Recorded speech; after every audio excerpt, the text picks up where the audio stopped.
It's 2:01. So we'll bring to order our regional planning governing board for August 13th. And we'll start with the Do you wanna? Are you recording? I just didn't see it. It usually shows. Good catch. There. It's being recorded. Now. Okay, thank you. Great. Thank you, Mr. Chair. Jeremy Smith for the record. Good afternoon. Thank you for joining us. Due to the social distancing requirements enacted in response to the COVID-19 pandemic, Regional Planning Governing Board meetings will be hosted in this virtual setting until further notice. The safety of regional residents, employees, and elected officials are important to us, and we appreciate your patience as we journey through this virtual meeting together. Regional Planning uses Zoom, a third-party app, for its virtual meetings and does not control its technical specifications or requirements. Your ability to participate in public comment during this meeting may be impacted by factors like the type of device you use, the strength of your internet or cellular signal, and the company that provides your internet or cell service. Team RPA is not responsible if you are not able to participate in the meeting through Zoom due to these or any other factors. For those watching and listening from home, there are two opportunities to give general public comment towards the beginning and end of the meeting. You can also opt to give public comment on a specific item. In order to participate in public comment, you must access the teamrpa.org homepage, click on the digital public comment card button. There you can choose the item you wish to speak on. And once submitted, you'll be given instructions on how to join the Zoom meeting in progress and instructions for how public comment will be administered. When you are called on to speak for public comment, state your name for the record and begin speaking. The timer will begin when you say your name, and you will have 3 minutes. Please remember, any comments or questions cannot be addressed or answered by the board if the topics have not been agendized. Any person who disrupts the meeting to the extent that it is disorderly conduct will be removed from the meeting. Thank you again for joining us. The meeting will now begin. Awesome. Thanks, Jeremy. We'll hop over for a roll call. Damien. Bonnie Weber. We had her on there. She not there? I don't see her. She looks to be there, but maybe potentially still muted. Let me check really quick. I don't know if I see her on here. I'll keep going for now. Devin Reese. Present. Thank you. Donald Abbott. Here. Ed Lawson. Here. Gene Herman. She might be the phone number. Or yeah, I'm trying to. Here. Unmute. Jenny Breckus. Here. Christopher Dare for Charlene Bybee. Here. Marsha Burke-Bigler. Here. Naomi Dewar. Here. Vaughn Hartung. Here. And non-voting member Katie Simon Holland. Here. I see them, but they I think Bonnie just hopped on. So did. awesome, Bonnie. So I think we got a quorum, so we're all good. We'll open up 2A, election of chair. And I'll pass that to you, I think, Jeremy. Okay, thanks. Bye. Sure, Mr. Chair. Yes, Jeremy Smith for the record. At this point, for possible action is the election of the chair from the city of Reno. We'll need a nomination and I believe a second and then a vote for that chairship. I'll nominate. This is Councilman Devin Reese. I'll nominate my colleague, Councilmember Dewar. I have a motion or Second. second. Who is the second? Marsha. Okay. Any other conversation on this? Before I pass on the baton, I don't hear any. So, do we probably want to do a roll? Do we want to do a roll call? Probably easier. Sure. I think that's a good idea.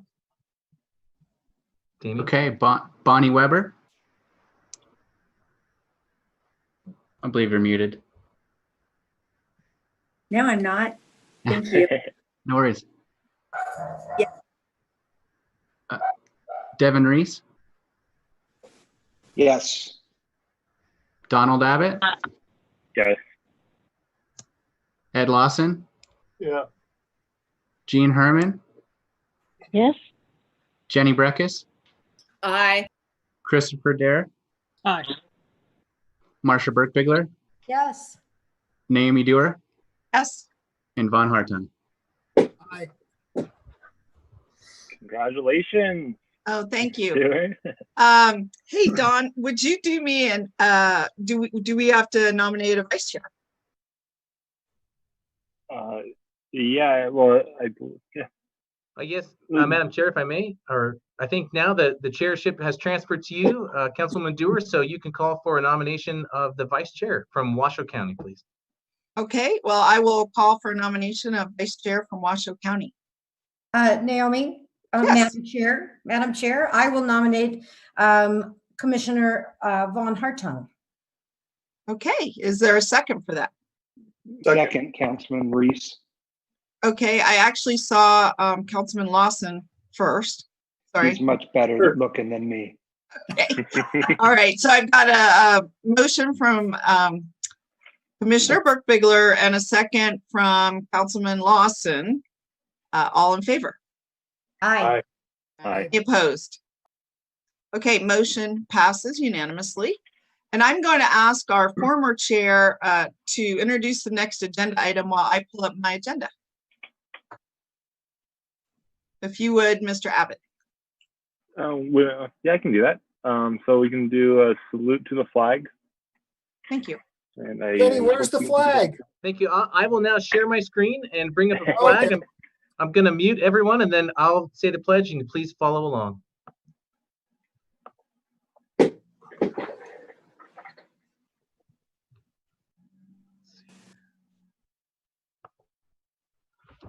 Okay, please join me in the pledge. I pledge allegiance to the flag of the United States of America and to the republic for which it stands, one nation, under God, indivisible, with liberty and justice for all. Thank you, Jeremy. And if you could, Jeremy or Damien, list the next agenda item. I'm just pulling up my agenda electronically. I'm trying to do a screen sharing here. So. Sure, I'm happy to do it, Madam Chair. Thank you. The next agenda item 4 is for possible action, approval of the agenda. Okay, may I get a motion So moved. and a second? Second, Abbott.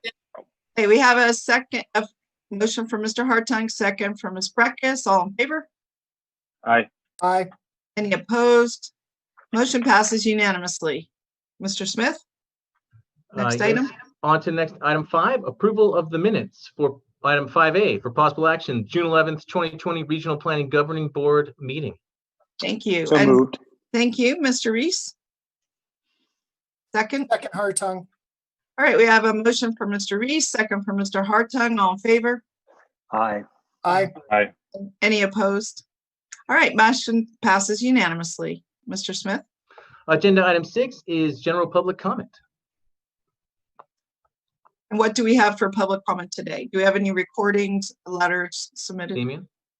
We have not received any for this item. Okay, seeing no public comment, we'll go on to next item, Mr. Smith. Excellent. Next item is item 7, the consent agenda. Item 7A for possible action, the consideration and possible acceptance of the annual financial audit performed by Eide Bailly for fiscal year 2019. And the other item on the consent agenda, item 7B, is for possible action, consideration and possible ratification of the recommendation of the Washoe County Home Consortium's directors for the allocation of Nevada Affordable Housing Trust funds in the amount of approximately $1,303,453 to fund the City of Reno Rapid Rehousing and Deposit Assistance Programs and the CABHE Restart Program. And 2, home funds to the Gray Haven Apartments, Marvel Way Apartments, Aspire by Vintage, Ridge House on Vine Street affordable housing projects in the amount of approximately $2,093,900 for fiscal year 2020 funds. And 3, Community Housing and Development Organizations recertification for Ridge House for approximately $27,000 of program home funds. All right, thanks so much. And I think that's for good benefit for everyone watching. Let me ask, is there anything anyone would like to pull off the agenda? The consent agenda? Madam Chair, Yes. nothing I want to pull off, but I just want to say thank you to everyone. This item 7B that's a great program. Who do we have representing that, Jeremy? Currently from TMRPA staff, we have Shawnee Sousa representing TMRPA. And we also have Silas Scarborough from the City of Reno, on the call in case you guys do have any questions for that. And I'll just ask again, would you like them to comment at all, Mr. Hartung, or just sending your congrats? No.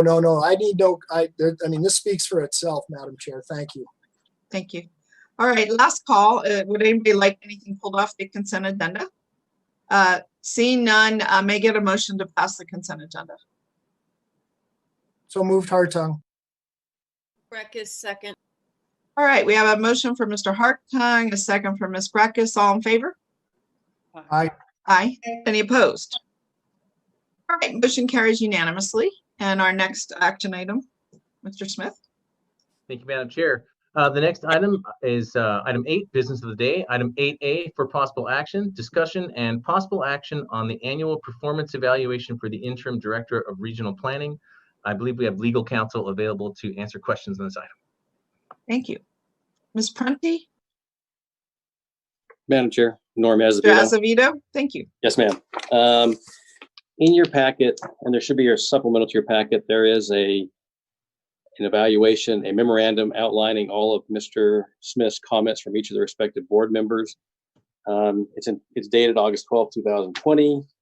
On the first page, it shows you a numerical average of each of the respective 12 categories and a combined average of about 9.34. And then beyond that, there are several individual comments that were recorded for your consideration of each of the individual board members. In the agreement for his employment as the interim director, that contract was to be up to 1 year. It expires August 31st.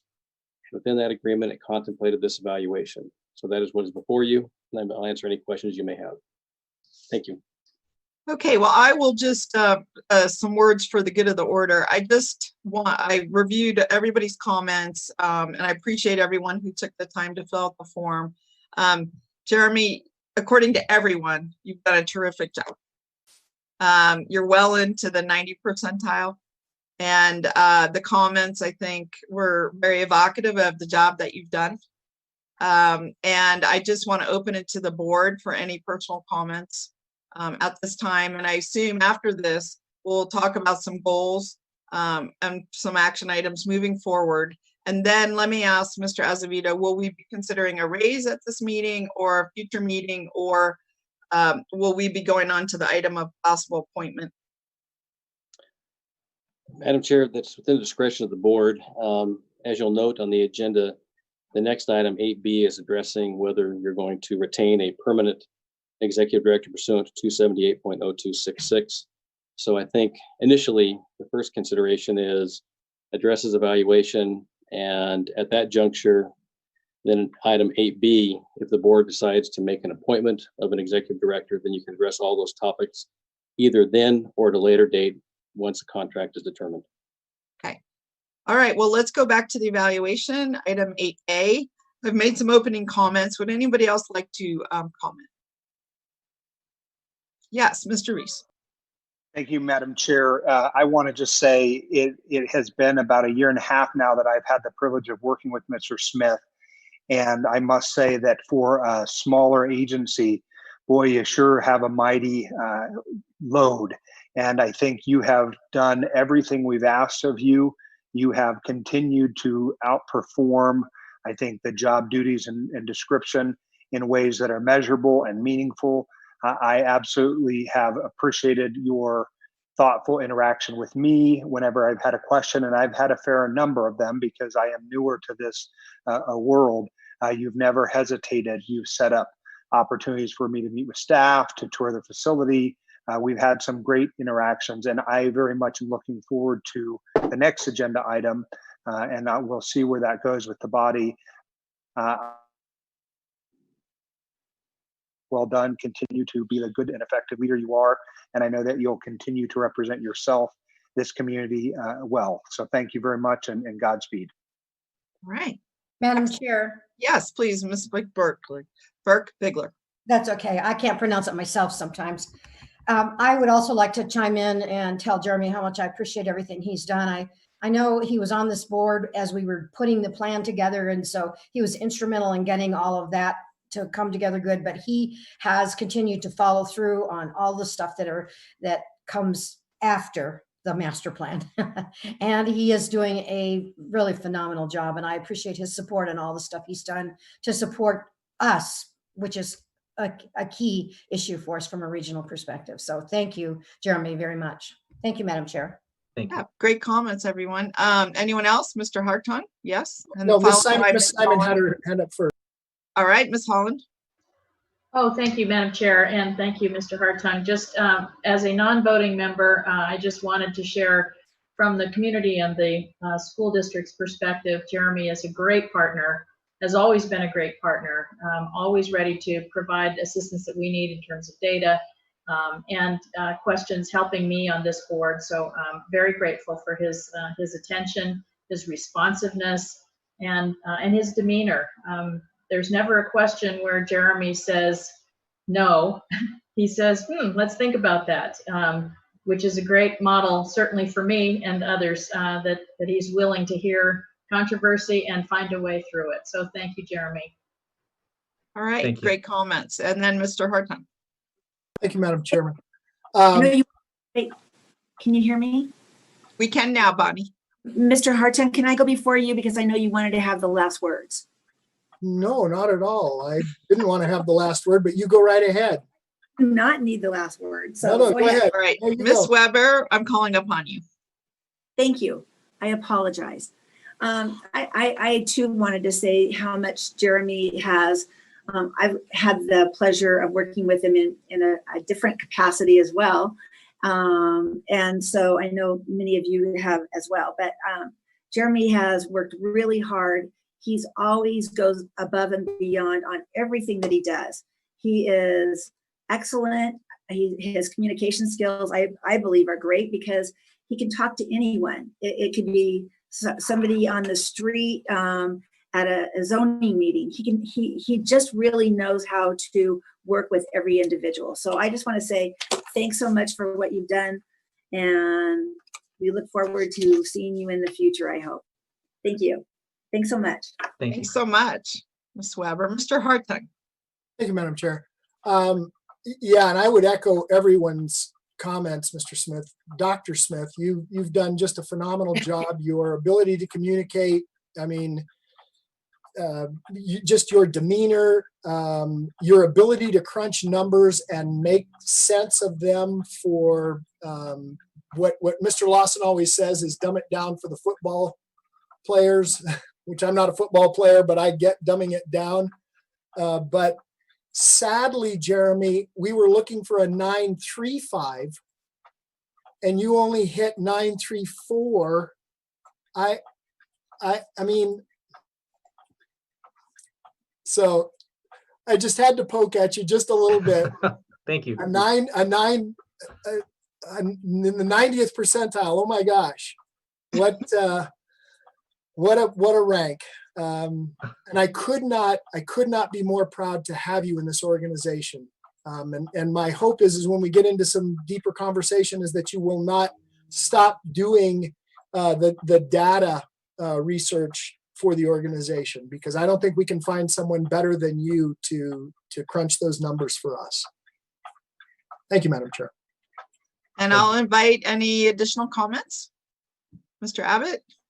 Yeah, definitely just echo everyone. As you know, the previous chair, you always answered my calls. You answered, things in a quick time frame, which goes a long way. Sounds fairly simple, but it's always nice to get those answers sooner instead of waiting too long. And you're just a rock star, Jeremy.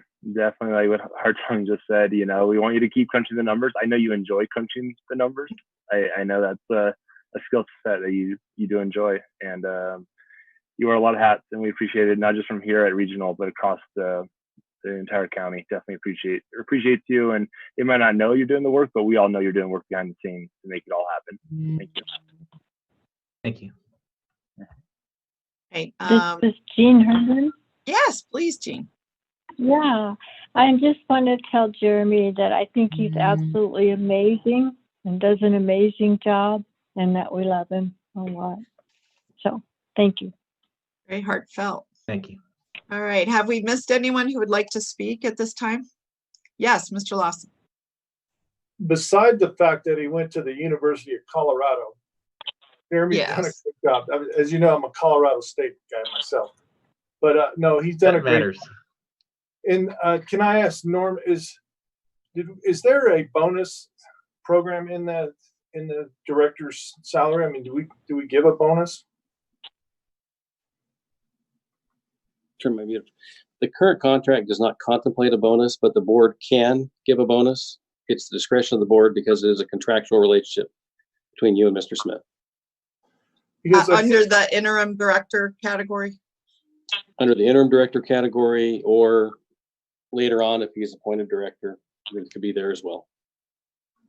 Well, I mean, he's been doing the job of 2 for the last year, doing the GIS and running the organization. So I'd like to propose, and I'll make a motion that we give Jeremy a $10,000 bonus for our thanks for working hard. I second that motion. And who was the second? I'm sorry. It sounds like Commissioner Burke-Bigler beat me to it once again. I don't know. I think you were in the lead, Mr. Reese. And me, beat me to it as well. Okay. Well, I was going to tell you, Mr. Lawson, I liked where you were going. And before we vote on that motion, I just want to make a comment as well.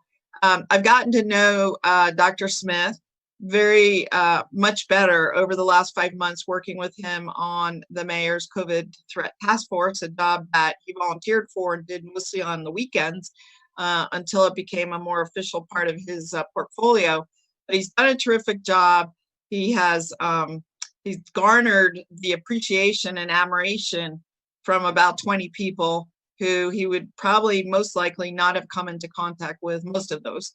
But he did, and he's rapidly made a name for himself. So I'm so glad that you brought this point up, Mr. Lawson, and seconded it, Ms. Burke-Bigler. And with that, if there are no further comments, Ms. Breckus, yes? You know, I'm sorry, a $10,000 bonus for what period of time? For the last year, he's worked as the interim director and the GIS person. Yeah, I don't support public sector bonuses at any level. And that's a pretty big one, to be honest with you. It's just, you know, not the way I see public sector compensation, long-term concern, working out. I do support him. I also think that later in the agenda, I think we have his entertained as one of the finalists. I know I see the other 2 finalists on line. You know, if he is awarded, which, you know, people just said some pretty glowing things about him. I didn't turn in a evaluation because I thought it was very odd to evaluate someone who's up for the running of the job on the same meeting. But you know, maybe there could be some compensation if consideration of, you know, holding this vote because, you know, a past year compensation is always going to be a factor in going forward consideration, you know, baseline. So I don't know. I would ask for a withdrawal and get back to that later on, pending what activity comes forward. But if the motion makers don't want to remove it, I'm not going to support. Okay, thank you, Ms. Breckus. Would anybody else like to make a comment prior to voting on the motion?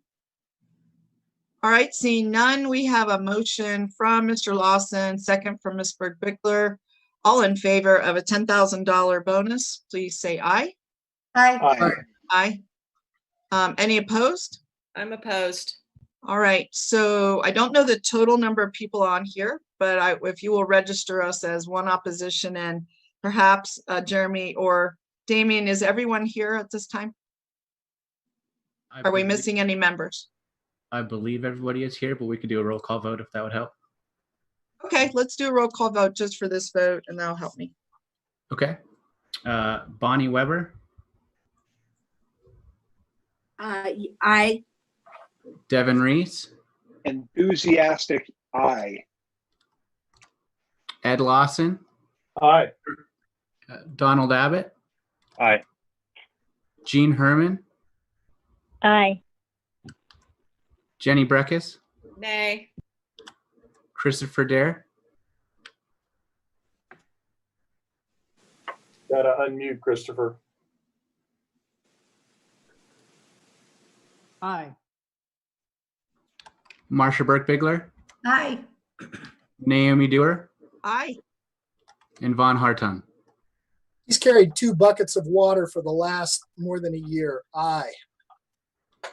All right. Well, that is 1, 2, 3. That is, looks like 9-1. So that passes with a high margin. And Jeremy, thank you so much for your work. Thank Really you all very much. That means a tremendous amount to me. I really appreciate your words and the bonus, which if you guys won't argue with me about it, I'd like to share with the staff here because they are a big part of the success of what I've been able to do. So ideally we can split that up. Well, that is one of the most magnanimous gestures I've heard of any director in the last 10 years. So how does the board feel about that? It's his money. He can do whatever he wants. There with you it. go. I agree. Yeah, right. It's to divide in any way that he wants. Well, I was, Yeah, go ahead. I'm Go ahead. encouraged to see it too, because part of my basis for opposition of these are, they're not shared when you bonus along the ranks. So, okay. Well, Madam Chair, yes, the please, only thing Mr. I would Reese. say is had I known that that would have been the decision, I would have made the number larger. So Okay, there we thank go. you for the gracious gesture, and let us see what we can do in the coming months to address any inequities in our pay, salary, or range. And I think we can have that as another agenda item. But of course, very gracious and well and thoughtful as I anticipated he would be. And so, Dr. Smith, thank you again. I tip my hat to you. I was going to comment as well that in doing my review of you, Jeremy, I could not help but incorporate your staff into the review and comment on how hardworking they are and what a good team you have. So I think it's a terrific idea. Appreciate your generosity. It's phenomenal. Well, with that, we will close out this item and we'll go to item 8B. And 8B is actually an interview process for consideration and possible action regarding the list of our 3 qualified candidates who have been vetted and selected by the Regional Planning Commission. And let me ask Mr. Azevedo, were you going to run this part of the meeting as well? Yes, Madam Chair, I'll start and then I'll pass it off to Jess. Pursuant to statute NRS 278.0266, this body is required to consider 3 candidates that are selected by the RPC. And Jessica Prunty was with the RPC when those candidates were selected, so she can give you an insight as to the comments that are brought forward from the RPC for our board's consideration. Thank you. All right, Ms. Prunty. Thank you, Madam Chair. Thank you. Thank you, Madam Chair, and members of the board.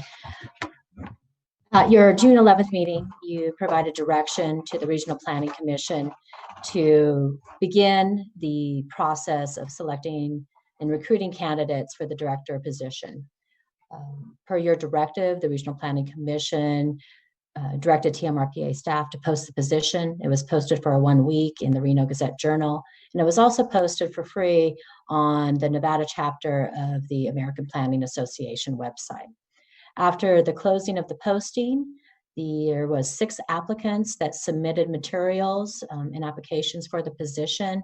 2 of those were automatically disqualified because they had not met the minimum qualifications in the posting for education and or regional planning experience per this board's directive. Of the 4 candidates that were brought forward to the Regional Planning Commission, the Regional Planning Commission held a special meeting of the full commission in July, and they unanimously voted on the rankings, the selection of 3 names and the rankings of those names. That is set forth in your packet on page 93 in the memorandum from me to you. And those names are Jeremy Smith is first, and then Michael Johnson, and then Colby Cataldi. And the commission again was unanimous in the rankings and the selections of the 3 candidates. The commission also expressly requested that I carry forward some of their comments in regards to their rankings. They spent quite a bit of time reviewing all of the materials and gave careful consideration to the materials and the candidates that were presented to them. And they just really felt that Jeremy Smith was head and shoulders beyond the other 2 candidates in his skill and his experience. And they could not say enough positive things about Jeremy Smith and his performance as interim director and what they thought he could do as the director of regional planning. And with that, I return it to you, Madam Chair. If you have any questions, I'm here to entertain them. Well, it's very interesting that I didn't know that the Regional Planning Commission was coming out with a rank order. So that's interesting. What I'd like to do is open it to board comments about process at this time. We have all the candidates. I see Mr. Cataldi, and I do not see the 3rd candidate on my screen. Not to say she is not here. Yeah, Chair Dewar, says Damien. It appears he dropped off and he has not rejoined. Okay. All right. Well, we have Mr. Cataldi and Dr. Smith here. Let me open it to the board for some input on what you would like to do. Would you like to interview both candidates? Yes. So first I had Ms. Breckus and then Mr. Hartung. Yeah, you know, this is a unique hiring process because I guess it's really the Regional Planning Commission that hires the director, and more or less we're just sending it off. You know, I saw Michael Johnson on. He's someone I know. I taught him land use planning some time ago. But, you know, if he's put himself out of the running, I can see, because, you know, the glowing review that Dr. Smith got, I think would make me pretty clear that in the RPC ranking that, you know, he's the favored one, and why go through the exercise. So with that, I thought I was impressed by Mr. Cataldi's experience, but I don't know if it's really worth going through an interview at this point. All right. Thank you for those comments. Mr. Hartung. Thank you, Madam Chair. Well, I think out of fairness, we should give each one of the applicants a time period.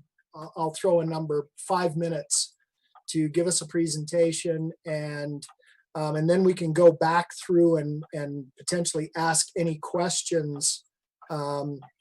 Historically, we've asked applicants at the county to sequester themselves while other applicants are being interviewed. But I mean, that's just, we could just draw straws and you know, or we could let Mr. Cataldi go first and Ms. Johnson, and then let Mr. Smith follow up, or we could make Mr. Smith go first and then they can follow up, which may be the better way. Whatever the board's pleasure is, but I think it's we should just give them some time to tell us about themselves and why they're the best candidates. Thank you, Madam Chair. All right, Mr. Reese. Thank you, Madam Chair. I think Mr. Hartung is not off the mark. It's just that I think, given our feelings towards Mr. Smith and the recommendation we've been given, I'm not sure that it is necessary for us to do those things. I think any candidate who applied certainly knew or should have known that Mr. or Dr. Smith would be applying and was highly regarded by this community. And so I don't think we're doing a disservice to the application process to, you know, spare anyone, you know, sort of a very difficult conversation. So my preference, and it just mine alone, would simply be to move to appoint Dr. Smith and then seek a vote of acclamation of that. So that's just my thoughts, and I'm not opposed to anything else. I'm just telling you from my perspective, it's unnecessary. Okay. You know what? Even though you haven't raised your hand and you don't get a vote, Ms. Holland, I just wondered if you would like to weigh in at all. Thank you, Madam Chair. I appreciate that courtesy. I think this is, as we've said, an unusual and precedent-setting kind of format to have all of the folks here listening to the director's evaluation and then having to move forward with this conversation. I liked the idea of letting each of the applicants make a statement. I think it's good for the record. So that would be my 2 cents. Yeah, thank you. Well, you have a long history in management administration, and that's why I was seeking your counsel as well, even though you don't have a vote in this. Any other directors like to comment at this time about a process we might want to follow? Any preferences? Mr. Lawson? Madam Chair, I'm willing to listen. I think it's as a courtesy, if nothing else, for the applicants to have their 5 minutes of fame, if you want to call it that. And it's just a courtesy that they spent the time to come and be present for this meeting. Right. Well, I'll tell you what, I guess I'll use the prerogative of the chair. I tend to agree with you, Mr. Lawson and others. I think that they have submitted, they've gone through an interview process. They are here today, and I happen to agree. So I'll use the prerogative of the chair that I would like to hear them, not necessarily 5 minutes, but a small amount of time, whatever amount of time they would like to choose within the 5 minutes to introduce themselves up to us, because there may be other positions open in our community. They have just put themselves out, applied for something very important, and I'd like to get to know them better. And we have a few minutes. We don't have a long agenda today. Well, we have plenty of time. So with the permission of the board, I'd like to go forward and hear from the three, if there's three.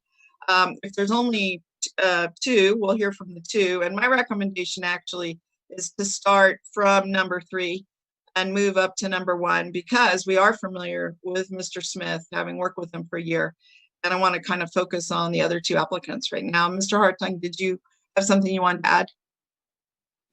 No, and I thank you, Madam Chair. Yeah, I think that's wise. But what I would also remind all the board members of is regardless of whomever we decide to appoint today, there are other positions that could potentially open up, and this gives us a great opportunity to hear from other candidates in the region who may be valuable assets to this organization. And in past times, we've always had deputy directors in these kinds of places, and so there may still be some option, just depending on how things move forward. I mean, no one knows where we're going to be in the next 6 months to a year, but certainly regional plays a very big part in how we approach looking at our region from a statistical point of view and from just a planning perspective. So I appreciate the opportunity to hear from everyone. Thank you. And very well said, Mr. Hartung. I agree. And we are hiring throughout the Truckee Meadows community a number of executive directors. We have a city manager position open. There's a lot of movement going on in a number of our organizations. We all could have senior management positions opening up in every jurisdiction, as well as the airport. And they've just gotten a new director, as well as our CVA. So I think there's a lot of opportunity in our community for senior level staff. So this is one reason that for my decision as well. So I'm going to ask Damien, since you're serving as our clerk, if you will put your clock on 5 minutes, and I will, and can you guys give me the order? I don't have it listed on my agenda. I know it's in the packet. That the regional planning, perhaps Ms. Prunty, could you give us a reverse order? Yes, Madam Chair. Number 3 was Colby Cataldi. Okay. All right, Mr. Cataldi, does this work for you? I mean, do you feel prepared to introduce yourself to us and, put your best foot forward in terms of this position, and, just let us get to know you? We're all senior executives at a multitude of agencies here in the Truckee Meadows. Yes. Can you hear me okay? Yeah, we can hear you great. Okay. Love the background. Where are you calling us from? I'm actually calling you from my home office. Yeah, and where is that? Oh, it's in Corona, California, down here in Southern California. Okay, thank you very much. All right, well, please introduce yourself to us. Tell us a little bit about your background, your interests, and what made you apply for this position, if you wouldn't mind. Okay. No, well, thank you very much for having me here today. I greatly appreciate it. I have respect for the board and everyone else participating in the meeting today. I certainly didn't want to just sign off on this meeting. I did hear all the glowing remarks about the current director, And I think that's a lot of kudos are deserved there, clearly. And so congratulations on that, Mr. Smith. So in terms of me and my experience and my resume and why I'm applying, I am looking to actually, move on to, other horizons. I'm looking to take on new challenges. I spent 22 years in county government experience down here at Riverside County and Orange County. They're two very large counties. Riverside County over 2.7 million people, Orange County 3.2 million people. And my time at Riverside County was basically the first 16 years of my career, in Orange County the last 5. I did do a brief stint in Sacramento County in between there. Hardly worth mentioning, but I was going to develop a career up there, but the dynamics changed. And so if you were looking at my resume, or the commission looked at my resume, there's a little blip on the screen there that took me up north. But my experience around regional planning, planning and development, economic development is quite extensive. I spent my first 14 years doing economic development for a very progressive, fast-growing, one of the fastest-growing regions in the country, and that's in Riverside County. So I was at the tip of the spear doing redevelopment, economic development, grew into community development lines of business, but also became a person that ran departments and became an airport director, the county's real estate director, and even further, the county's major events at fairgrounds. So there's a National Date Festival and Event Center that I wore a hat as a director for 8 years. And none of these other hats did I ever give up. I just kept on, adding on to my plate. So I understand probably what the load that Mr. Smith has been undertaking over the last year. So, but it was a pleasure doing that because I like to take on more work. I think it builds more experience. And so I'm not shy about that. I'm very aggressive in what I do. I like to tackle challenges, and I like to learn as much as I can wherever I'm at. And I like to take that intelligence and move on and do the do the next project or the next department or the next jurisdiction to help grow my career and gain more experience.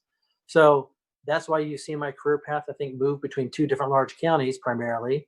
But even within those counties, I've done a lot of different county type of municipal operations. And so I'm comfortable with budgets, customer services to the public. Of course, I'm at the tip of the spear in CIP projects and managing large budgets and financing around CIP projects. I've worked very closely with the private development community as well, and sometimes partnering and building out infrastructure to help facilitate that development for large business parks, office parks, industrial parks, and things of that nature. So I'm quite familiar with land development and real estate development and working basically with a private sector mindset, but for a public sector agency. And so I did make a 2-year stint in my career when I was asked by the county CEO to reorganize the county's information technology department. It's at Riverside County. So it's very much outside of my strike zone. But I did it because the CEO had asked me. It was an important initiative to the county, and they were consolidating a lot of IT services and staffing resources. So I took a 200-person department and built it to a 500-person department, and then reorganized it and reorganized the lines of services back out to 40 different departments, which is a 20,000-person operation. And so I did that. I made a 2-year commitment because I was not going to be in the world of IT for my entire career. And then after I did that, that's when I moved up to Sacramento County and started up there. The political winds had changed. The CEO had changed up there in very short order, sooner than expected.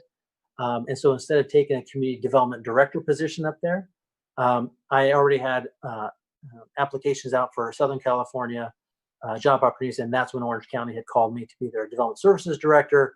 And so I took that. And so what I'm doing is running the planning and building and inspections and permitting operations. All the policy work that goes with that is under my purview.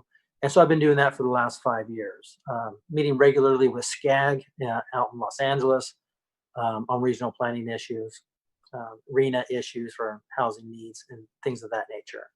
So I do have a pretty healthy background, pretty diverse background, and even dabbling in technology.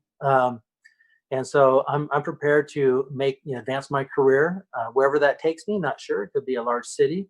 It could be an organization like yours.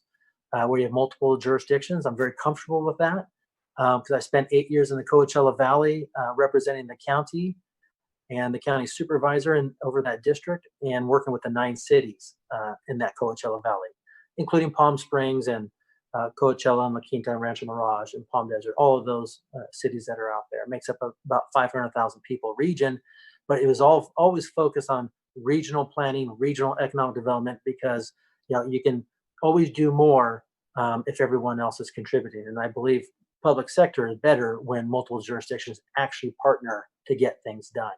And so I did that for 8 years, leading to the development of a new economic development plan in that region, and facilitating and working with all the cities and council members to build out, that coalition and what their future is going to be. So that's Thank pretty you much. so much, Mr. Cataldi. Thank you so much. And let me just ask, I also want to give an opportunity, because whenever anyone's talking, that creates questions. I didn't know if anyone, I'm open to a couple questions for each candidate. So would anybody like to ask Mr. Cataldi a follow-up question to his statement here today? I just wanted to ask one. I mean, so your basic degrees were in? Oh, it's in, I have my undergrad degree and my master's degree at Cal State Fullerton. There they are in geography. That's where they had their urban planning and development programs. That's what I was looking for. Yeah. Yeah. Go ahead. And then last question for me was just, I always like to ask applicants, was there something about our area that attracted you, or some reason you were considering relocating to the Reno-Sparks area? Well, I am actually looking to relocate to Northern California. I do. I know, obviously, you are in Northern Nevada, but I've been looking at that region. I do have family up in the Northern California area, even closer into the Tahoe region, but on the California side. So I do have family up there. I do have kids going off to Berkeley and another university up in Washington State. So it just kind of places me closer to them, although I'm not going to follow them everywhere around the world, wherever they go. But so I do love the country. I do love the region. And I do have a great interest in building, relationships and in new urban areas like the Reno urban area and, quasi-metropolitan area, and working with those jurisdictions. Has a lot of the look and feel and I think mindset of what a lot of Northern California communities are trying to do. But they haven't gotten there. I think their mindset hasn't come together quite like you guys have in terms of actually really working together to build your region out, as one. Thank you so much. We have been working hard on getting a cohesive vision together, as a matter of fact, and diversifying. All right, last call. Is there anyone would like to ask Mr. Cataldi any questions for this particular position? Just a comment, Madam Chair. Okay, what was that, Mr. Hartung? Thank you. Very impressive, Mr. Cataldi. Very, very impressive. I went to school in the Southern California area, and there's some really great things going on down there. As we all know, Orange County's water system is a model for places to look at with just the level of technology that they're using and just how they're going about it. So that's you have an impressive resume, sir. Thank you, Madam Chair. Thank you, sir. And anyone else before we? Madam Yes, Chair. Ms. I'd Weber. like, thank you so much. I just like to say to Mr. Cataldi, what a great interview. I mean, I'm so impressed, and I'm sure we all are. And hopefully, if not today, that we have an opportunity, and many in the community that are watching can look at this gentleman and know that he really has some great experience, and is somebody coming from a community that I grew up in Southern California, that there's great things going on down there, and having somebody like Mr. Cataldi involved here in Reno in some capacity is awesome. So just want to say thank you to him. Thank you very much. Very kind. Any other board comments?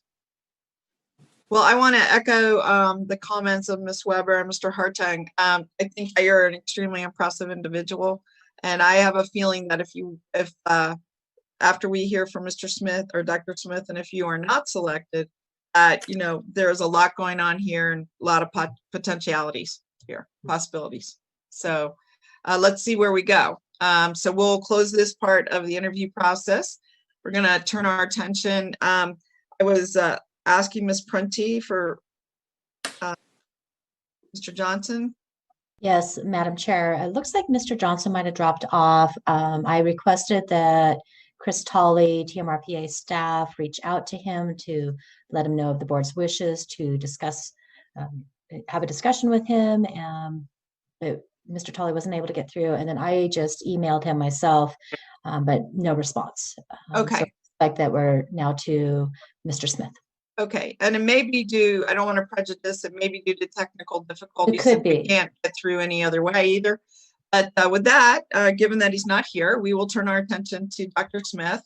And I'm going to offer you the same opportunity, a 5-minute introduction. And it's, even though we've been working with you, we don't necessarily know your background, your degrees, where you worked before, and what would make you interested in shifting from your GIS manager type position to this other position, and really what you found in doing it for the last year. So Mr. Kerwin, if you want to track the clock again, that would be great. Thank you, Madam Chair and members of the board. I just want to say it's been a great opportunity to speak to you today, a great privilege to work at TMRPA, and I especially appreciate the faith you've shown in me over the past year as the interim director. Before I go too much further, I'd also like to thank Mr. Cataldi and Mr. Johnson for participating today and for sitting through what must have undoubtedly been kind of an awkward experience as you were trying to get a job. So thank you for your professionalism on that. You know, it's been an amazing experience to work at TMRPA for about the past 10 years. I've learned so much. I've learned a lot about how the government functions, something that if you're not involved, you might never see. Certainly learned about land use and land use policy and land use law and how that gets applied, and you know, just the concept of these decisions we make and how the impacts of those decisions reverberate for many, many years to come. And I've been able to see, you know, the challenges and opportunities that are presented to our region as part of this role that I've been able to step into. So in terms of my history, before regional planning, I started as a wee lad with my father, who's an electrical contractor, and he dragged me around to all the job sites. And so I was kind of raised as an electrician, and I worked for many years with that as my full-time job. So I actually got to participate in the construction industry firsthand here in the Reno-Sparks area, and to some degree also down in Corona, a place called Flavor Specialties down there. We did some work in Corona, so you might be familiar with that, Mr. Cataldi. But an amazing experience to be an electrician, because it teaches you about systems and connectivity and how things you know, have to connect to work. If you can't leave at the end of the day if the lights don't work. So, and it's just a great experience to have that. I've also spent time in the private sector doing GIS work. I worked for Michael Baker International, it's called now, and I worked my way up from, you know, I was an electrician, and I took a significant pay cut to pursue something that was more along the lines of what I'd gone to school for. And so I ended up getting a job with Baker, and I moved through that, ultimately becoming the operations manager of the office here in Reno. And we had a really interesting role to play. We were serving primarily Pac Bell, which became AT&T, building their digital land base, cadastral and cartographic land base across California and Nevada. So I really went through the paces in terms of understanding, you know, I didn't even know it at the time, but I was getting all this information that really could help me in the role that I'm in now with land use planning, just going through, you know, every single new development across California and Nevada. But ultimately, I had a dream always to get a PhD, and I have this sort of environmentalist side to me, natural resource side, you know, where I love the outdoors. And so I really do consider myself a geographer. All three of my degrees are in geography. And I got a bachelor's at UNR and my master's also at UNR. And then I decided after, you know, the operations manager thing that I would step down, and I kind of helped facilitate the transition. And then I went off to Colorado for 4 years to do a PhD in forest ecology. Geography was the degree, but really the focus was tree rings and the mountain pine beetle outbreak, and looking at just tons of data, monitoring trees and tree growth and demographics really of tree populations. And so a lot of that work is actually translated into the population projections and stuff that we do at Team RPA. So pretty neat. One of the things that I found lacking in the academic scene was kind of the relevancy, the immediacy of the work. You know, when you're teaching, that's absolutely an immediate kind of reward thing. You can be talking to someone and you can see the light bulb come on, and then that feels really good and you feel like you've done something. But when you publish a paper about 1980s mountain pine beetle outbreak, and there's probably 14 or 15 people that really care, and then everyone else is like, what does this mean, right? So I have been looking for that relevant kind of immediacy of how I can make an impact, and I've really found that at Team RPA through all the levels I've done. You know, starting in the server closet at the 11th floor of City Hall, you know, and working up to today, that the skills and abilities that I've been able to build over the years actually can matter in this role that I have here, you know. And we've seen that, I think, through the history of my time there. You know, we've done the consensus forecast and the spatial disaggregation to support the regional transportation plan. We've done the industrial land needs analysis, the housing study, and most recently, you know, I think I was pretty instrumental in getting the regional plan update kind of across the finish line. And I think that our new regional plan update is really, it's pretty fantastic for several reasons. And, you know, there was there's some grumbling in the community about sort of the time frame that it took to get there. But I will say there are some amazing outcomes of that update. Number one, there has been no legal struggle as a result of that update, which in the past has been a concern and a plague, you know, on some of the past renditions. And further, we have not expanded the urban footprint through, you know, the TMSA. We have held that line, and that's a kind of a first as well. And so I think we have a really neat policy framework. Of course, it's going to need to be vetted and refined and continue to push it forward, right? But what all of this work is really kind of in service of is providing this board and boards like this the information so that you can make good decisions. I mean, that's we're not the deciders. You know, we're going to do as objective and unbiased an analysis as possible and bring as much robust and complete accurate information that we can to bear. And we'll give a recommendation as well that's based on an analysis, but ultimately, you know, we're here to support you and give you that best information so that you can make the decision. And, you know, from when I was sort of preaching about the scenarios, the best thing we can do, I think, is to get as much information about the impacts of a decision before we finalize it, before we make that decision, right? So that's kind of what we're pushing for. And I think the next two big, really three things that are going to come out of regional planning, I hope, will be number one, our annual reporting mechanism, which is really, we're going to see that coming up in September, October. That's really going to set a nice baseline for the community and some context for us to kind of evaluate our decision making against.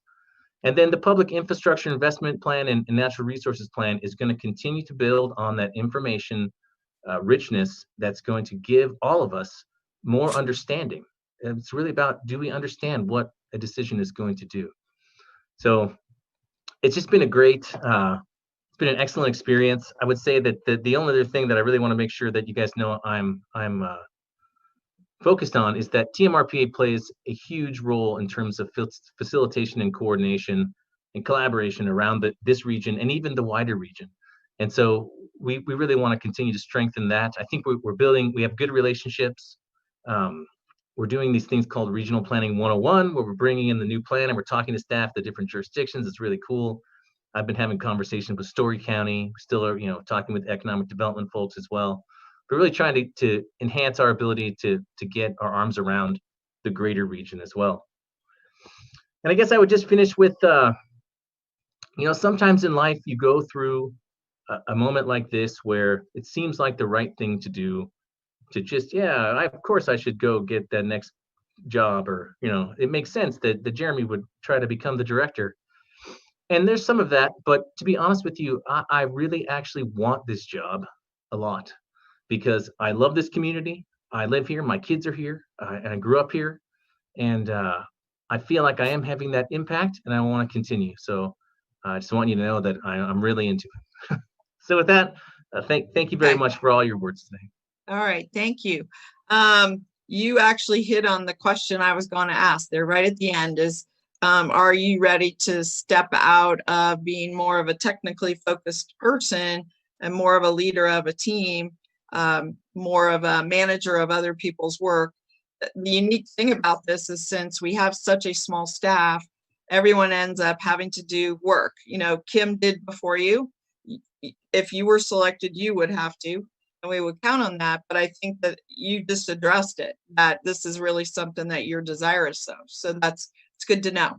Let me open it to the board and see if there's anyone who would like to ask you a question or probe a little further. Mr. Hartung. Thank you, Madam Chair. I'll be the one to ask the probing question.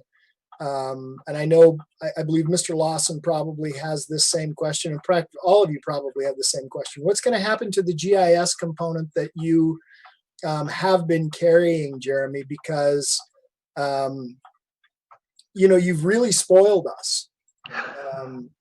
And notwithstanding the job as the executive director, this is integral in making decisions. It's all about the data and parsing the data out so that you can understand how everything dovetails together and the implications of what the data actually brings to the table. It's extremely important. And Ms. Dewar rightfully,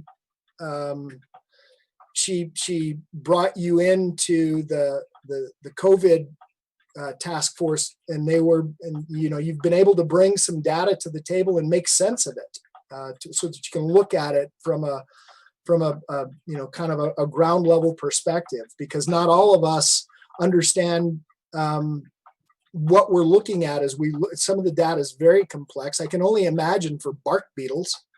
How to parse that data up and what you're actually looking at there and how you would deal with that. So I'm very interested to know what's going to happen.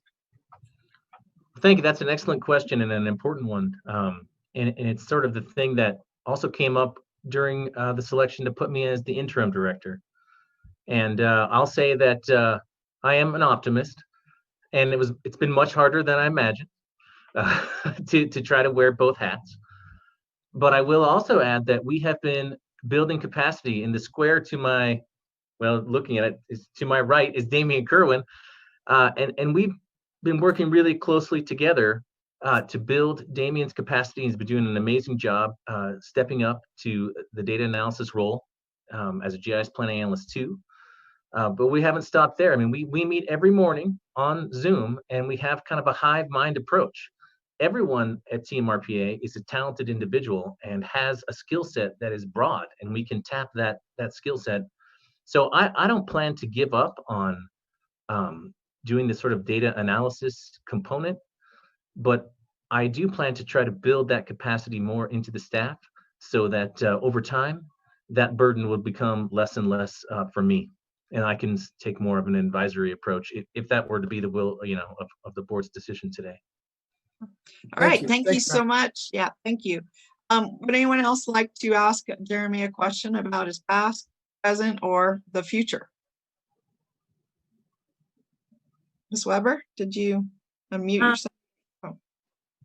I think I am unmuted. Yeah. Did you want to speak though? I would like to. Thank you, Madam Chair. Jeremy, what you just said at the very end was really awesome. That you want to be here, you want the job, and to me that just makes it. And you're so real. I mean, it's not like you're just making something up and you don't mean it. You absolutely mean it, and that goes to show some wonderful character that you have. And I just want to say thank you for all you've done, and I look forward to working with you in the future. My question is and you've had plenty of time to do the job of two people, and it's been great, but what would you say are our needs? I mean, you can't do it all, but how do you see moving forward? And you know your staff, and you've already talked about, this. What is the plan? What would your plan be in the next 6 months? Great question, and thank you for the comments too. Similar to when we talked about the budget, I think that one of the things that could really help me would be to get someone, I was going to say in the office, but things have changed so significantly given the COVID scenario. But someone who could really operate as an office administrator. We're really kind of lacking that component right now. We have a lot of technical staff, Cho's amazing with the graphic arts. Chris and Nate are really handling the planning side really well. And Damien with the GIS and analysis, and he's the jack of all trades. But, things pile up in terms of filing. We have a contracted bookkeeper. So it would be cool to one day work to get all of that office admin and sort of bookkeeping operations in-house. Hopefully one day we can actually get back to being in the office too, because that makes it a little easier to deal with. But that would be something that I think, and we have budgeted some monies for that. So I would be honest to say that COVID kind of slowed me down on accomplishing that. And another thing that I think we'll want to do is continue the intern program. We have had nothing but success for interns and for ourselves. We've probably brought in, since I've started here, 15 or 16 interns from the University of Nevada, and they all seem to just do a great job. They get some experience here. We're able to get them to do fairly low cost labor, but they move on. People have gone to get their PhD or become planners in Seattle or in Mariposa County or Mendocino County rather. So, those two things would keep us moving forward, but also keep us in a budgetary situation that will be okay, especially given the unknowns we're dealing with right now in terms of COVID. Thank you. All right, thank you. Great questions, Ms. Weber. Let me ask, anyone else would like to weigh in or ask Jeremy something about perhaps even the future, as we just did? I'm not seeing any hands raised. So I just want to say I learned a lot from your 5 minutes there, Jeremy, that you're an electrician. I need one. That's why I've been holding back. Yeah, the systems connectivity, the fact that you were in Colorado working in forestry issues, where we have a program called Relief Reno, and we could probably use your advice on the trees. But just the depth and breadth of your experience, to me, you seem very well suited to this position. Again, I guess we'll close this part of the interview unless anyone has some last comments about that. And then I'm going to turn it to the board and say, what's the pleasure of the board? Is there anyone who would like to either comment or make a motion, perhaps? Having heard from both, fantastic candidates here. And let me ask before we get to that, Ms. Prunty, have we heard from Mr. Johnson? No. Okay. Okay. Well, whether through planning or lack of planning, he has dropped off. So anyway, back to the board. I see Mr. Lawson has unmuted himself. Did you want to speak? Yeah, might be my suggestion. We do a roll call vote, and then each person would then vote for the candidate they feel strongest about. And I really want to say, Mr. Cataldi, you are an impressive man, and your resume is excellent. And we would love to have you in the Northern Nevada area should you not get this job. But it's people like you that are making our community better. So keep us in mind, please, if this doesn't work out in your favor. But I am really, really impressed with your resume and what you've done. A ditto here. Thank you. Well, in terms of roll call, that's a different way to do it. So you're saying each person would just say who they would vote for. And let me ask, Ms. Prunty has her hand up. Thank you, Madam Chair. I just wanted to let you know that there's a suggested motion on the staff report, which is on page 89 of your packet. Okay. Do you want to, just since I have the agenda and not the packet in front of me, do you want to share with us that proposed motion? Absolutely. It Normally reads, we would put it up on the screen, but. Yes, and Unfortunately, I'm not as adept as TMRPA Okay. staff about sharing Go ahead and screens. read it. I'll go ahead and read it. It says, I move to appoint, insert desired name as the Director of Regional Planning to assist in contract and appoint board member to assist in contract negotiations subject to ratification by the RPGB and direct legal counsel to prepare an employment agreement to be executed by the RPGB and the newly appointed Director of Regional Planning. That's a mouthful, but basically it's chunking it up to who you would like to appoint and then giving direction or appointing a member of your board to interact with Mr. Smith and legal counsel to formulate a contract, execute, and bring it back to you. Okay. Well, I'd like to do two motions. I would like to separate those because that is a little bit complicated. So what I would like to entertain is a motion for one of these two applicants to be the next director of TRMPA.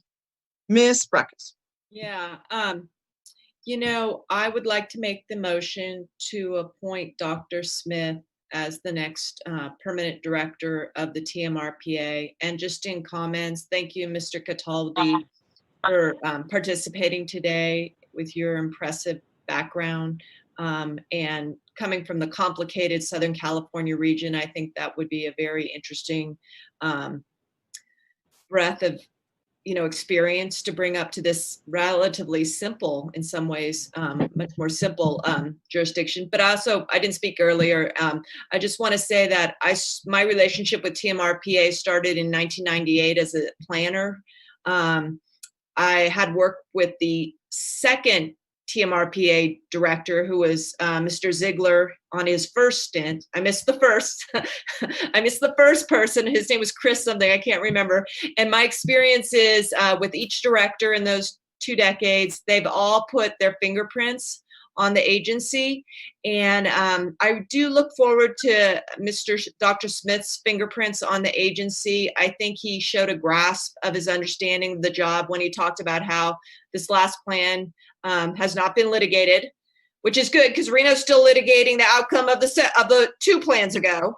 And also we didn't expand the footprint, which is good because you can't go a whole lot bigger than they drew it 2 plans ago. But anyway, with that, those are my comments, and I'm excited to make the motion and look forward to working with you. All right. Thank you so much. Let me ask for a second to that motion. I'll second the motion. All right, Ms. Weber. All right. Is there any comments on the motion? Anyone like to comment? All right. So we have a motion on the floor from Ms. Breckus, second from Ms. Weber.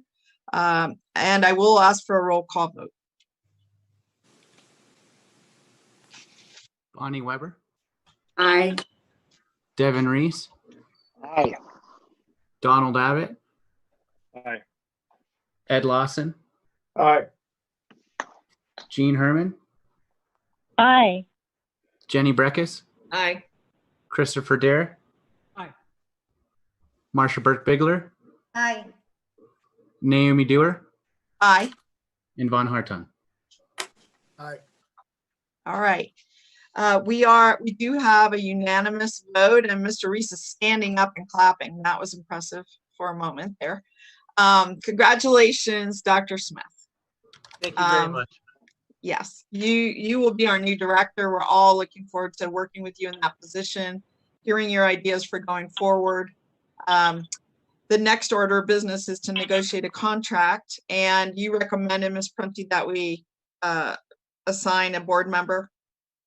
That's my understanding of past practice is that either the chair, the vice chair, or another member of the board is appointed to engage in contract negotiations with Mr. Smith and legal present, and then legal will draw up the contract for signature and ratification by the board.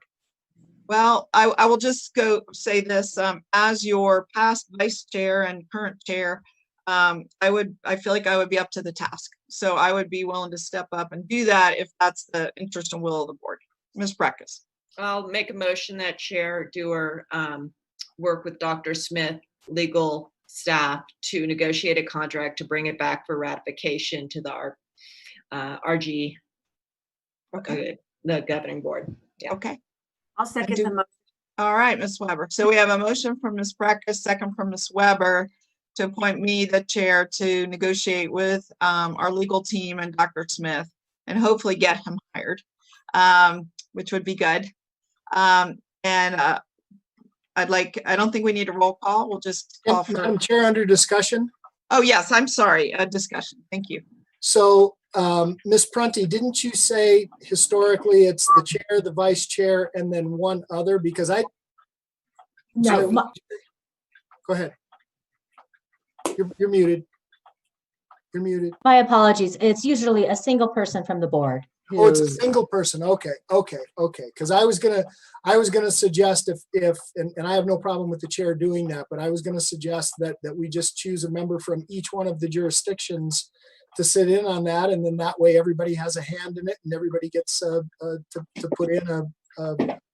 That's a good And idea. that's absolutely fine as well, Board Member Hartung. It's absolutely fine. It's whatever the board's pleasure is. If you want to have a 3-person committee negotiate with Dr. Smith, that's absolutely your prerogative. Let me ask, it's my understanding, and that's why I'm going to ask a legal question and why I thought you only had one person, was I thought if we have a subcommittee of the board that it's a public meeting, but it may not need to be for this purpose. So please advise us. I'm going to kick the norm. I don't think it's a subcommittee though. If it's just No, it's Madam- and it doesn't. It's not a quorum. I'm just asking. Yeah, Madam Chair, if it is deemed to be a subcommittee, then you're required by the open meeting law to have all the requirements of a agenda, public comment, and it's done in the public domain. Yeah. So if the board appoints 3, that could be construed as a subcommittee of the board. So that's been my experience in past hiring, is just why I asked the question. And if I may go on further, because I've been here with several directors, it has always been a single member. I mean, it doesn't have to be, but there are certain legal requirements we have to follow if you change the process. So I'll leave it with that. Anyone else want to comment? One person is fine. We've been doing it that way for 10 years that I've been on the board. Okay. All right. Well, with that said, we have a motion and a second. All in favor? Aye. Any opposed? All right. By unanimous vote, I will work on a contract and bring it back for your next meeting. And let me ask, I am wondering when the next meeting would be, because we've had some special meetings in between. Madam Chair? Yes, Ms. Weber. Before we move forward and before we leave Mr. Cataldi, could we have any kind of comment to him again before he's left or whatever? I just hope that we'll just thank him again and say something to him before we get. Yeah, thank you. Thank you. That's very noteworthy and appropriate. And Mr. Cataldi, I hope that you have heard loud and clear from this group that we're very impressed by you, your resume, your breadth of experience, and your presentation here today. And I think you've made a mark on all of us.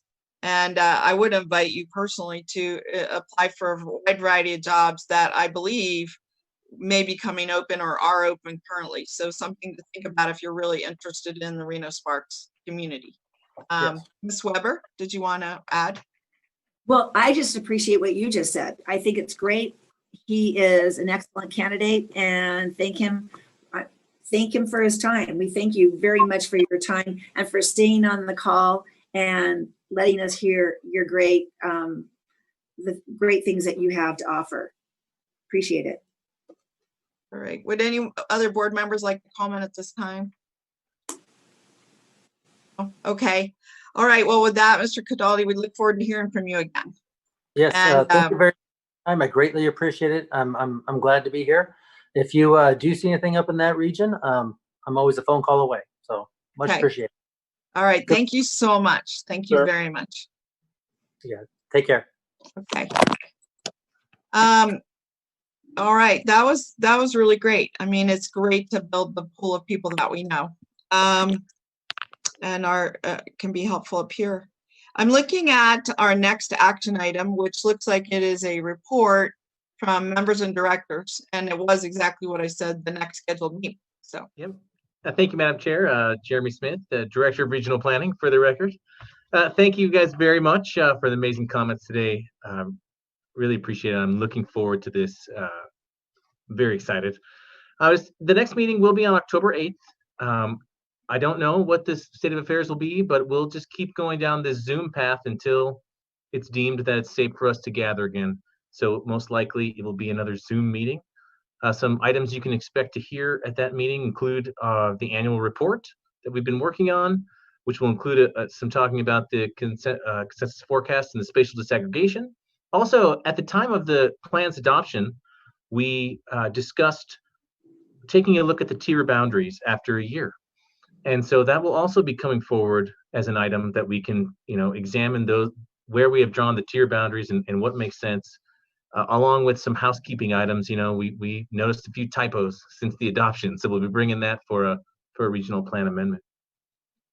And then I did want to take, if I could, for just 5 more minutes to talk quickly about the COVID threat meter that, we kind of started, before the meeting started, Councilwoman Dewar was telling some folks about what we've been working on, and it came up during the interview process. But basically, we've been coming up with a way to take kind of 5 distinct dimensions of data and turn them into a simple green, yellow, orange, or red threat level with associated guidelines for each level that gives empowers residents to act accordingly. So, by the way, it's very difficult to get to a green right now. But let's say it's moderate in the orange range, or rather high in the orange range. There are certain guidelines like, don't go outside and don't go to the grocery store if you don't have to. Make sure you're wearing a mask, shelter in place. And those have been developed with the help of ER docs and medical professionals on that task force. So it's been a really cool experience. The 5 data pieces that we're using to create the threat meter model they work from kind of a spectrum of leading indicators to more lagging indicators. And the first is really risk assessments received by the health district and the scheduling of tests. That's one dimension. So if that's going up rapidly, that's an indication that spread is happening in the community. We also look at test positivity. So there are guidelines for where we want to see COVID test positivity. You want to be under 5%. Right now, we're around 10. The third indicator is new cases daily per 100,000 people. So that's kind of a normalized by population measure of how much COVID is growing. And then we have 2 other hospital-based metrics that we've been fortunate enough to be able to work with the Nevada Hospital Association, a guy named Chris Lake there, to get 2 aspects. One we're calling medical interventions due to COVID. So what is the current status in terms of people that are being hospitalized because of COVID or that are being put into an ICU bed? If that's going up or stable or going down, that affects the current threat. And then the 5th one is really about hospital capacity. And thankfully in our region, throughout the entire period back to April 1, hospital capacity has not really been an issue for us. So that's been scoring very low, but we look at how many beds are available at any given time in the north region, which basically just includes Carson, Tahoe, and the hospitals here in this valley. And then also ICU bed availability. So those 5 things come together, and that is what leads in then to create the threat level of the day. Shawnee Sousa at our office has done an amazing job putting together a beautiful website to show this thing. And so I will send around to the board a link to the site so you can dig in and read more about it and see what we're doing. And of course, if you have any questions, I'm always here to answer them, except for next week, because I'm going to take a vacation. So I'll be gone. Yeah, Ms. Holland. Thank you. And Jeremy, sounds like great work. This is a great example, and thank you, Chair Dewar, for mentioning it earlier, because no one in the leadership at the school district was aware of this task force. And we've been working on a similar path because we have to for closures of schools. So Jeremy, you'll be hearing probably from Pete Etchert as soon as you get off this meeting. That sounds good. Before you get out of town. And Councilwoman Dewar, I have sent an email to you as well, just asking who else we can connect with, because we have some of the same metrics, but we may have different percentages. We're right now at 7.2% of positivity rate in Washoe County. So but let's talk about, how that all looks. That's a really important piece. We have to get those adopted right away. We did adopt preliminarily on Tuesday and then are sending it out for comment. So we've got to know soon, because parents need to know and childcare centers need to know and staff need to know, with our 8,000 employees. So I'm so grateful. This is why this is a great meeting.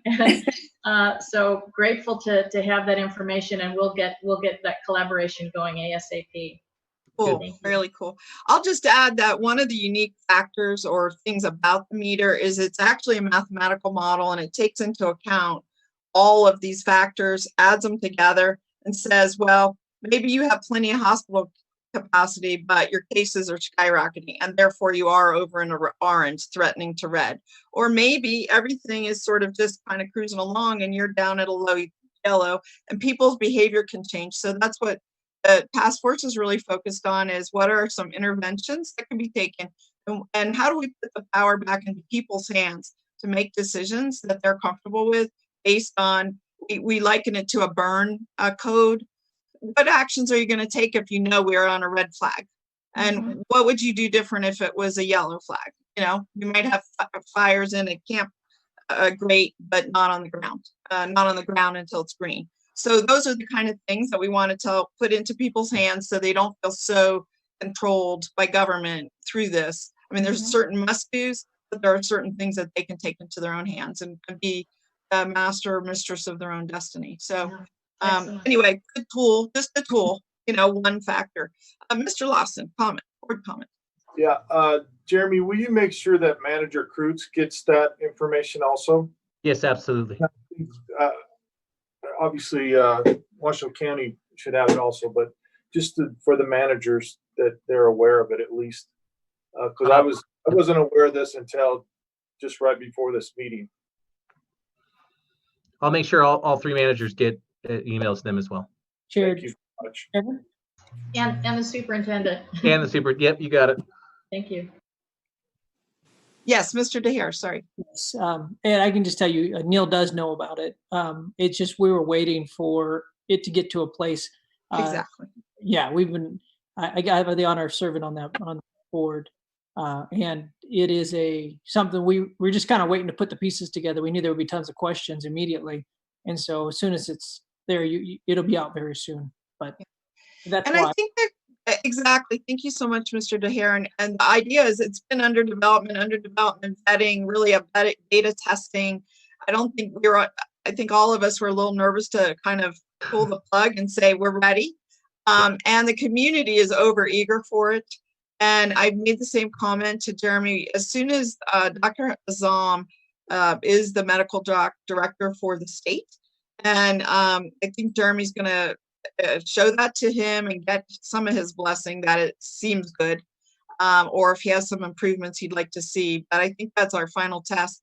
And then I want to encourage Jeremy to meet with each of the jurisdictions, however many people, whether you want a presentation to your board or just to your staff or some of both. I'm going to be encouraging some of both to our city of Reno, because no one there has seen it either. It's not that they've privy to it. It's just been the people on this team. So it'll be great, and maybe bring an update of that to the next meeting in October if we rolled it out, how it's working, where it needs improvement. Can I just say one more? Here. Just one more thing to that. One of the best, there's a lot of different reasons this thing's going to be, I think, a very good thing for our community. I think one of the best that it actually has the ability to bring hope in the sense that people can be a part of making a difference. They can see it move. Right now, it seems like if you look at the news, it's just sad. We just keep it sad news, sad news, sad news. So this is something that, as it moves in the right direction, I think it's good momentum, but also it's really good for just the community to see that and to be a part of that. So, but thank you. Good. And we did, I think another benefit just on the side is just so many people have been frustrated because we've been lumped with Clark County, and Clark County is really having a different experience with COVID than we are. And I hear it all the time. Well, we're different than them. We're not Las Vegas, et cetera. And so this is a way that we will ultimately share with the governor and from a grassroots, and they may use it at the state as a tool as well for different regions.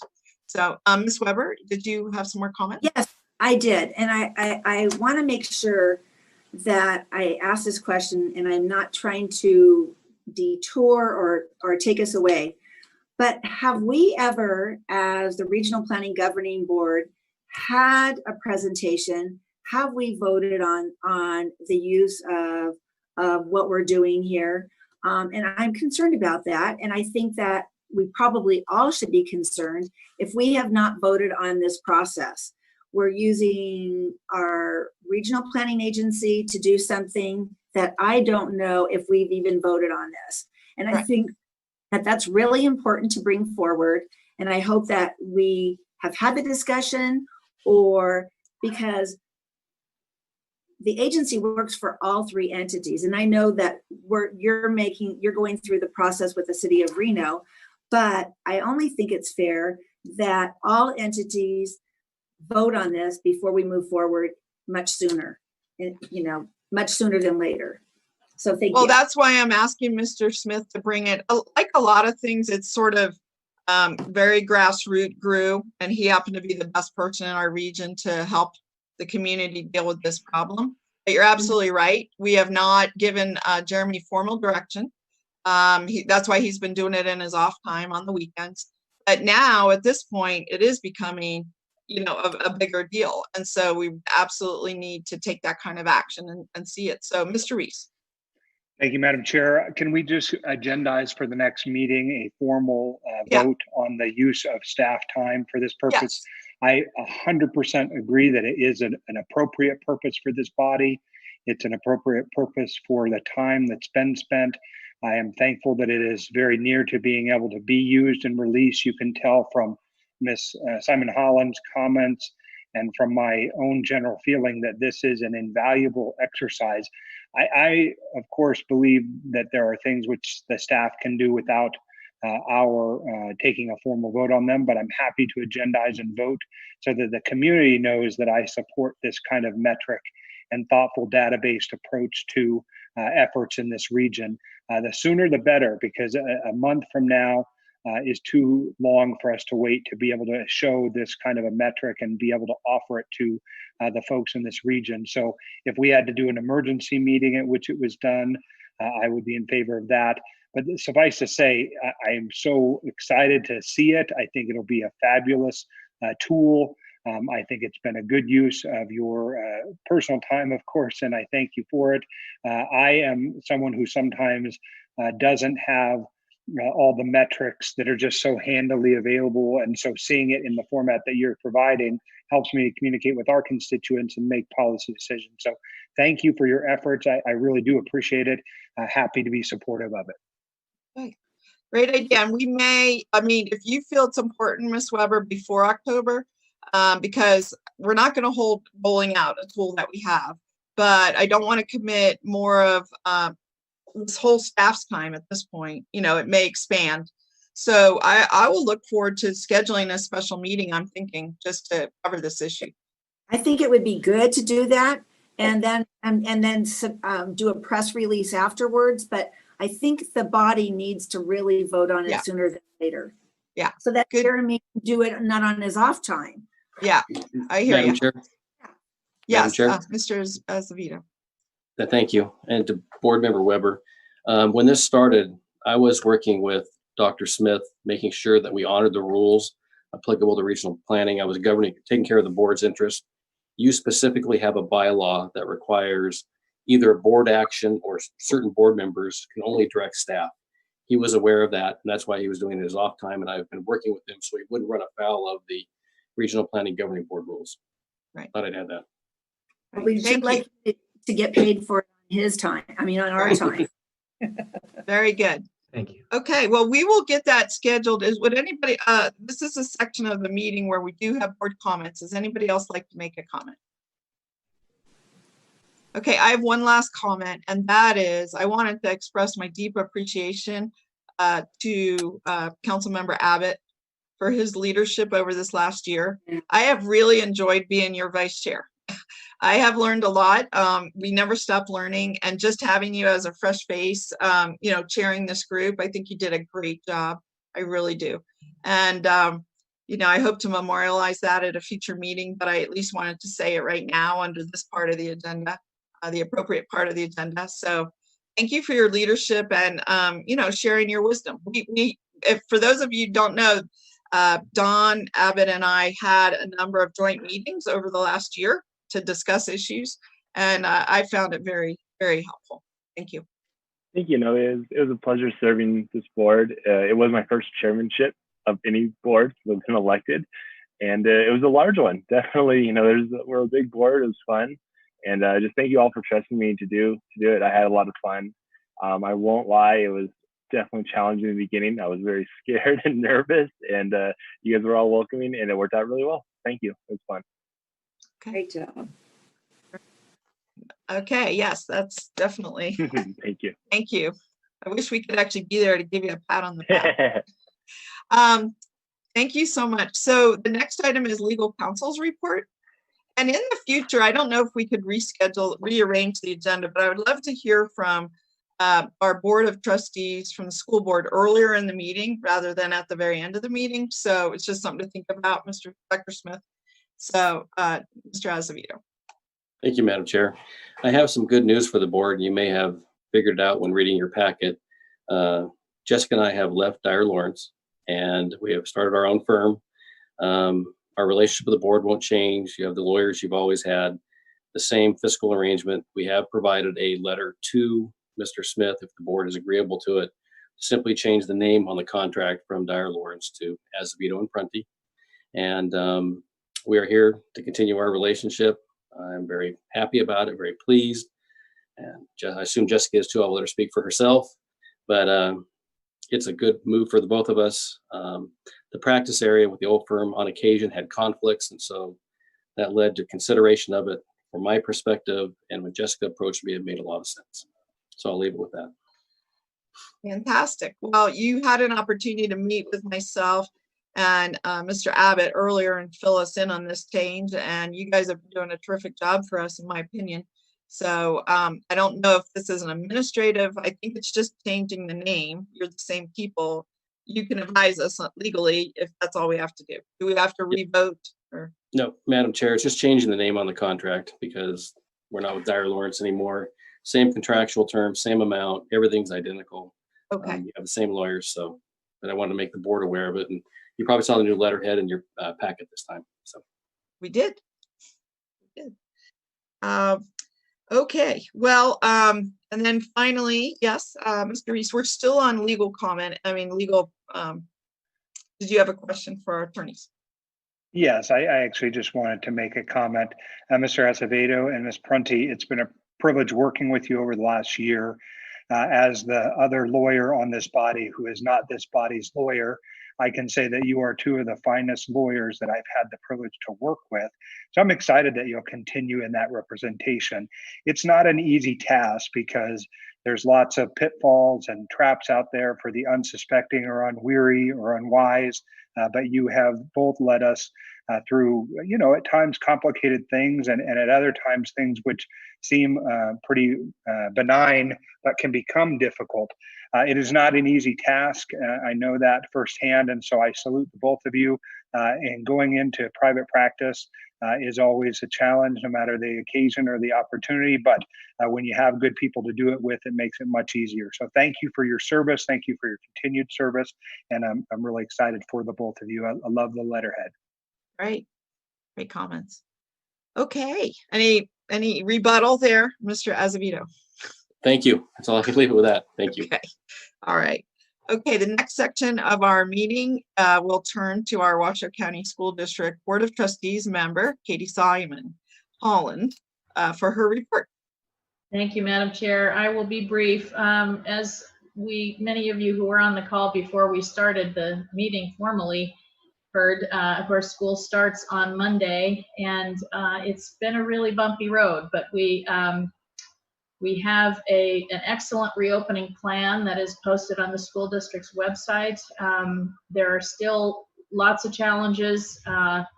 We have about 15,000 students who will be joining us through distance learning, and another 46,000, 47,000 that will be in person in our schools. So that starts on Monday. Our school buses will be completely cleaned before and after every trip. Everyone is required to wear a mask of any age, even at recess, which has people crazy, but that's what we have to do. So it's going to be a whole new ball game. It's going to be an entirely new way of doing education. We've spent the summer working on that reopening task force. We've spent the summer with training with teachers on distance learning. We have about 400 or so teachers who will be a cadre of distance learning teachers. Our North Star online school is full with about 1,000 students that'll be enrolled in that. So it's a lot of work, and about 500,000 meals were served this summer to families in need, driven out by school bus drivers. So it's been a really busy summer for the school district, and as I mentioned, we are adopting criteria for what would constitute virtually an automatic closure of all the schools. So those metrics of community transmission. We're also working on getting the specific data of student positivity and student quarantines. How many kids have to be excluded because there was a student in their class that tested positive, et cetera. So a lot of complications that we're working on. Just so you know, I just got an email that we have 2 more suspected positive cases, one at Hug and one at Wooster. I'm sure read about Melton, and you read about Hunter Lake. It's a very scary time for a lot of people. And as many of you know, we struggled at the board with whether we would open because the kids who are most affected by the cohorts of children that are most affected by the disease are generally our children of color and children who are from lower income homes. And they are also the ones that are most adversely affected by school being closed. So it's really been a very difficult decision. And lots of angry teachers, lots of angry parents. It's an impossible situation, and we're doing everything we can to make our children and our staff as safe as we can. So if legal counsel allows, if I can answer any questions, I'm happy to do that. Yeah, I think it's fine to get some questions, and I'm just going to lead off more of a comment. I just want to say, I think right now, of all of us, you guys have the toughest job. We have all been struggling with COVID, with racial issues, with protests, riots, people feeling grumpy and dissatisfied in their lives. Maybe they can't go to work or whatever. And I have a feeling it all comes to the fore right with their kids right now. Mm-hmm. So I just kudos to you and the school board for trying to negotiate and get through this challenging period. Thank you, Madam Chair. It's been very difficult on especially on the superintendent, who was just appointed, of course, as our permanent superintendent in the middle of all this. But people are working around the clock, 7 days a week. I've been incredibly impressed and humbled by the work of the team at the school district. Not perfect, but just incredibly professional and dedicated, and my hat's off to them. Any other board would like to make a comment or ask Ms. Holland a question? Okay. Yes, Mr. Reese. Thank you. I have no shortage of opinions, as you well know. I want to just say thank you to Ms. Simon Holland, because we've talked several times. It's been the most difficult decision, I think, that any of us have had to ever face, quite frankly. Mm-hmm. And it's very easy for anybody, parents, teachers, and the like, to criticize. It's much different to be in the chair. And I think what I've learned in the last year and a half of being on an elected body is that, the person that you have to live with at the end of the night is yourself. And you can't listen to, at all times, from all angles, every kind of voice that's out there. And that is a difficult thing to do, is to just take in the information, to be respectful and thoughtful, and to have to render a decision. And while each one of us may have our own individual opinions about what should happen and how, I'm very thankful that we have an elected body that makes those decisions decisions, and I know how you do it all. And so my hat is off to you, Ms. Simon Holland, because you have perhaps more experience than anyone on the body in terms of your professional and elected life that spans a number of different issues and time periods. So your perspective is one that I think is very valuable. As we move forward as a community, I think open, transparent communication, the kind of metrics that Dr. Smith is providing and that you all are working on are going to be the key because things are changing. They do change rapidly. Decisions have to be made. And we all want the same thing. We want for the first class education of our children and for their safety and well-being. We want for their employees of each school to be happy and fulfilled as human beings. And so thank you for the work that you're doing. Please know that we will all have your back.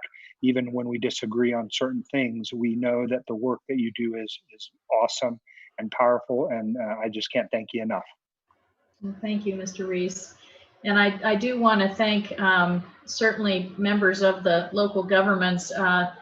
The county has stepped up with more than $1 million of their funding to increase testing and tracing, which is going to be hugely helpful. We're also still continuing to take donations through the Education Alliance for devices. We ordered 4,000 computers for our students because distance learning, of course, doesn't work if you don't have a device and Wi-Fi. And those devices, unfortunately, are so back ordered throughout the country, we won't get them till October. If you have a laptop that you're not using at home or in your office, the Education Alliance of Washoe County welcomes it, and we are working through several Rotary clubs and others to get those out to kids. I personally donated 9 computers so that we can get them in kids' hands because the digital divide is a huge problem for our children. We have another, so 4,000 are ordered. We have another 7,000 children that are in multi-student households. So it's fine that there is a device in the house, but when you've got 3 or 4 kids that are trying to do distance learning meetings, it's tough. So I would put that plea out to you as well. Chairman Lucy came to our meeting on Tuesday night and talked about the local empowerment advisory panel that he is a liaison to. So the more we can all work together, we appreciate it. And I know Mr. Dare and others have been very big, Mr. Abbott, others who've been present at all of our school openings. And we just really appreciate all of the work that all of you do to help support our kids. They have a really tough challenge in their lives. And so thank you. Thanks, Sparks, for the work you did for our 2020 graduates. Wonderful stuff. So thank you to all of you for all of your support. Very difficult time. Hug a teacher. Well said, well said. And I think we all are feeling your pain, so and your beauty, in dealing with these challenges. So thank you. Were you waving your hand, Ms. Burke-Bigler? You were waving your dog. I saw that. I know. I wanted to compliment. We love seeing dogs on the Zoom. Mr. Hart. Waving my hand, just my puppy. He has to have a lot of attention when mom's sitting at the computer. Mm-hmm. We had some dogs on the Reno Council show too. So yesterday, Mr. Hartung. Thank you, Madam Chair. Ms. Simon Holland, I just wanted to compliment you on your calm demeanor throughout this whole scenario. It's not been easy. You've done a great job, and I appreciate I appreciate how difficult of a time this is. This is unprecedented in modern history, of course, and it's very, very difficult. And you guys have really been challenged and put to the test. So I just appreciate the calm leadership. Commissioner Hartung, I hope that's a clock and not a bomb behind you. It's ticking away. It's ticking. Clicking? No, the ticking. If you can hear the ticking that sounds like rain on a tin roof, it is. It's the raining out there. No. It's the clocks. Thank you, all right, Mr. Hartung. Well, thanks again. I know we're drawing to a close at this point.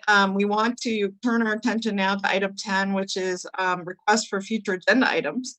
And we heard a great one from Ms. Weber. And I am so interested in moving forward with that I would like to try to have this meeting within 2 weeks, if it's possible. Because I'm thinking the sooner the better. I think you're absolutely right. And I have been, Dr. Smith is in charge of himself. So as a volunteer, he's chosen to carry this extra load, but you're quite right, Ms. Weber. We have to, if we want him to be even more effective, we got to pay him. So I'm going to have the board, the staff poll the board, but I will tell you that one idea would be the 27th, and that's a Thursday. And just to think about that. And I don't think we can put a meeting in as soon as Friday the 21st, but that's an option too for me. But Madam Chair? Yep. The 27th is the Board of Health meeting also, and it starts at 1 o'clock. So if we did it in the morning, that would be fine. But in the afternoon, I've got Board of Health. So, and this would, I would expect this meeting would go no longer than 1 hour, probably 45 minutes or so. So. Can I suggest that we wait until please.